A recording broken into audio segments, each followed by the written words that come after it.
সূরা আন-নেসা আয়াত নম্বর 139 থেকে 147 পর্যন্ত আলোচনা করব।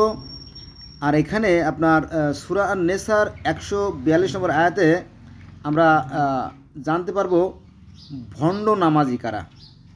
নামাজিদের মধ্যে যারা ভণ্ড তাদের পরিচয় এখানে বিস্তারিত আলোচনা করা হয়েছে, সেটা আমরা আলোচনা করব। চলুন শুরু করি। সূরা আন-নেসা আয়াত নম্বর 139। এখানে আল্লাহ বলেন, যারা বিশ্বাসীদের পরিবর্তে অবিশ্বাসীদের বন্ধুরূপে গ্রহণ করে তারা কি তাদের নিকট সম্মানের আশা করে? প্রশ্নবোধক চিহ্ন আছে এখানে। যারা বিশ্বাসীদের পরিবর্তে অবিশ্বাসীদের বন্ধুরূপে গ্রহণ করে তারা কি তাদের নিকট সম্মানের আশা করে? সমস্ত সম্মান তো আল্লাহরই। সূরা আন-নেসা আয়াত নম্বর 140। আর তিনি কিতাবে তোমাদের প্রতি অবতীর্ণ করেছেন যে যখন তোমরা শুনবে আল্লাহর কোনো আয়াত প্রত্যাখ্যান হচ্ছে এবং ওইটিকে বিদ্রূপ করা হচ্ছে, তখন যে পর্যন্ত তারা অন্য প্রসঙ্গে লিপ্ত না হয় তোমরা তাদের সাথে বসো না, নতুবা তোমরাও তাদের মতো হয়ে যাবে। কপট ও অবিশ্বাসী সকলেই আল্লাহ জাহান্নামে একত্র করবেন। যারা কপট, যারা ধোঁকাবাজ, যারা প্রতারক, যারা বেঈমান, যারা মুনাফেক, তাদের অবস্থান কোথায় হবে? জাহান্নামে। কার কথা? স্বয়ং আল্লাহ পাকের কথা। আচ্ছা, সূরা আন-নিসা আয়াত নম্বর 141। এখানে বলা হয়েছে, যারা তোমাদের শুভের প্রতীক্ষায় থাকে তারা আল্লাহর অনুগ্রহে তোমাদের জয় হলে বলে, আমরা কি তোমাদের সঙ্গে ছিলাম না? এবং ভাগ্য যদি অবিশ্বাসীদের অনুকূলে হয় তারা বলে, আমরা কি তোমাদের বিরুদ্ধে জয়ী ছিলাম না? এবং আমরা কি তোমাদের বিশ্বাসীদের হাত থেকে রক্ষা করিনি? আল্লাহ পরকালে তোমাদের মধ্যে বিচার মীমাংসা করবেন এবং আল্লাহ বিশ্বাসীদের বিরুদ্ধে অবিশ্বাসীদের কোনো পথ রাখবেন না। সূরা আন-নিসা আয়াত নম্বর 142। মুনাফেকগণ আল্লাহকে প্রতারিত করতে চায়। যারা মুনাফেক তারা আল্লাহকে প্রতারিত করতে চায়।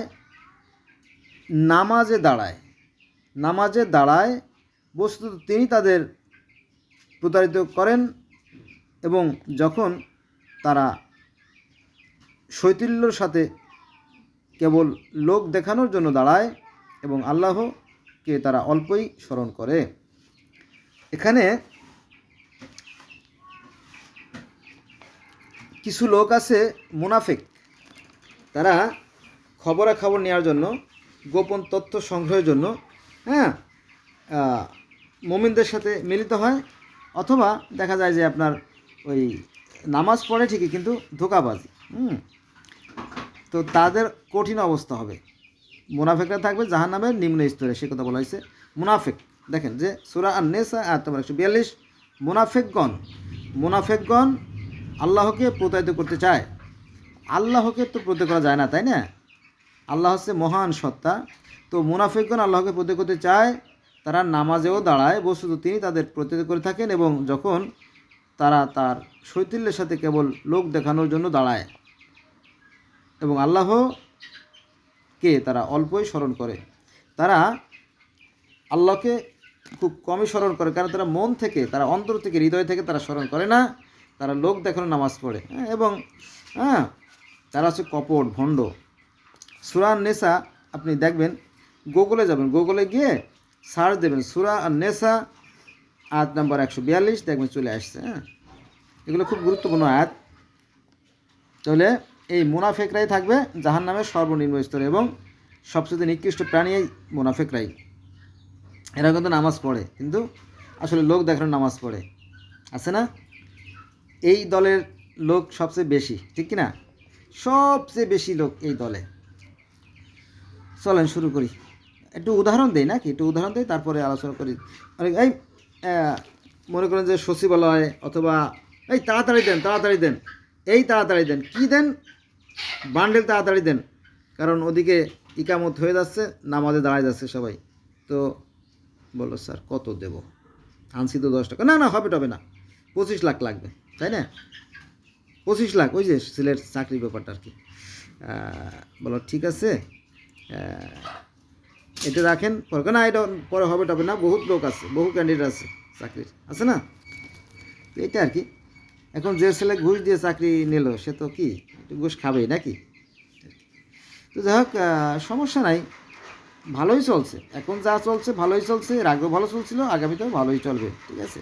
যে যেমন কর্ম করবে সে সেরকম ফল পাবে, তবে অন্তরের সুখ থাকবে না, অন্তরের যে নূর আলো জ্যোতি সেটা নিভে যাবে আর কি। এবার আমরা আলোচনা করব সূরা নেসা আয়াত নম্বর 143। দোটানায় দোদুল্যমান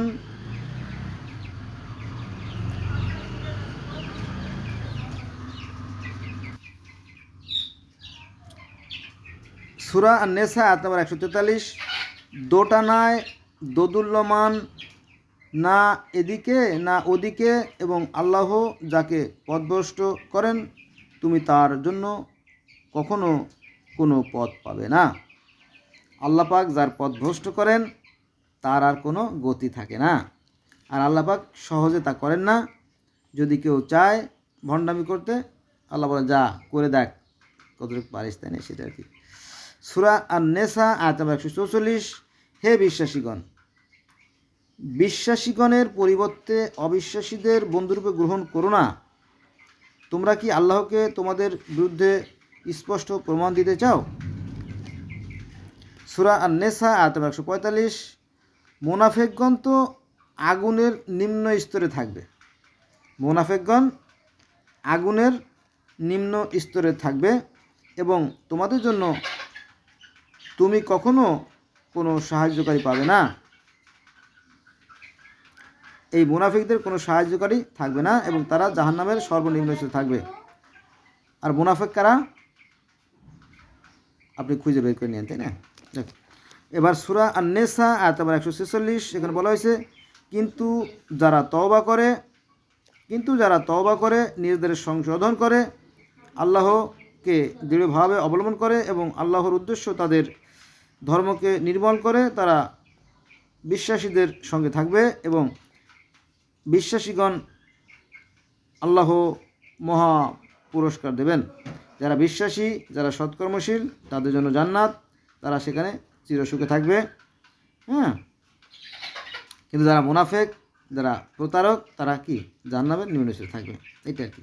এই ভালো আর মন্দ, সত্য আর মিথ্যের যে বিভেদ, এখানেই সবচেয়ে বড় রহস্য লুকায় আছে। সূরা আন-নেসা আয়াত নম্বর 147, সেখানে বলা হয়েছে তোমরা যদি কৃতজ্ঞতা প্রকাশ করো ও বিশ্বাস করো তবে আল্লাহ তোমাদের শাস্তি দিতে চান না। বস্তুত আল্লাহ পুরস্কার দাতা, সর্বজ্ঞ। ধন্যবাদ।